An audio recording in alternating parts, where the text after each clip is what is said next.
انشاءاللہ العزیز جب بلال حبشی رضی اللہ تعالیٰ عنہ یہاں سے آزاد ہو کر مدینے پہنچے تو پھر حالات کیا تھے؟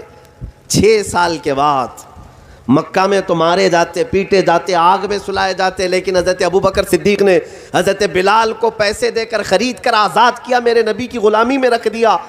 6 سال کے بعد جب میرے آقا مدینے سے مکہ تشریف لائے، یہ فتح مکہ کا دن تھا، مکہ فتح ہو چکا تھا، اور حضور پاک حرم شریف میں نماز پڑھانے کے لیے آئے تو حرم میں جو سب سے پہلی اذان دینی تھی 10,000 صحابہ تھے، میرے آقا نے کسی کو نہیں پکارا، بلال حبشی کو پکارا، کہا این البلال، بلال کہاں ہے؟ ارے وہاں صدیق اکبر بھی ہیں، فاروق اعظم بھی ہیں، عثمان غنی بھی ہیں، حیدر کرار بھی ہیں، اجلہ صحابہ ہیں۔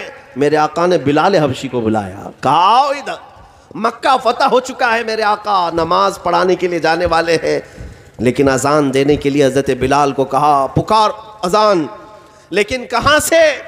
تاریخ بتاتی ہے کہ بلال سے کہا گیا کعبے کی چھت پر چڑھ جاؤ، سبحان، کعبے کی چھت پر چڑھ جاؤ۔ جب حضرت بلال حبشی کعبے کی چھت پر چڑھ کر کے اذان دینے لگے، میرے عزیزو اس میں حکمت کیا تھی؟ بزرگان دین فرماتے ہیں اذان تو کسی نیچے سے بھی کھڑے ہو کر، اونچے ٹیلے سے بھی کھڑے ہو کر دی جا سکتی، کعبے کی چھت پر چڑھا کر کے میرے آقا نے دنیا کو یہ بتایا جو نبی کے نام پر زخم کھاتا ہے مولا اسے کعبے کی چھت پر پہنچا دیتا ہے، مصطفیٰ کی غلامی میں جو اپنے آپ کو فنا کرتا ہے مولا اس کو عزتوں سے نوازتا ہے۔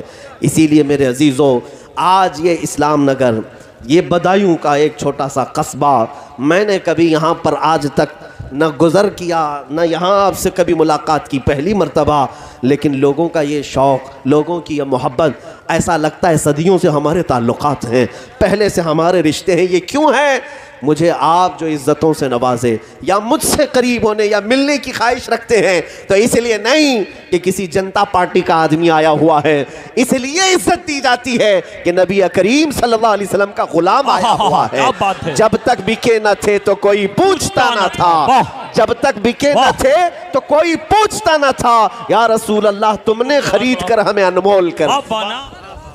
یہ جو عزتیں ملتی ہیں یہ کسی اور بات کی نہیں، رسول اللہ کے قدموں سے وابستہ ہونے کی۔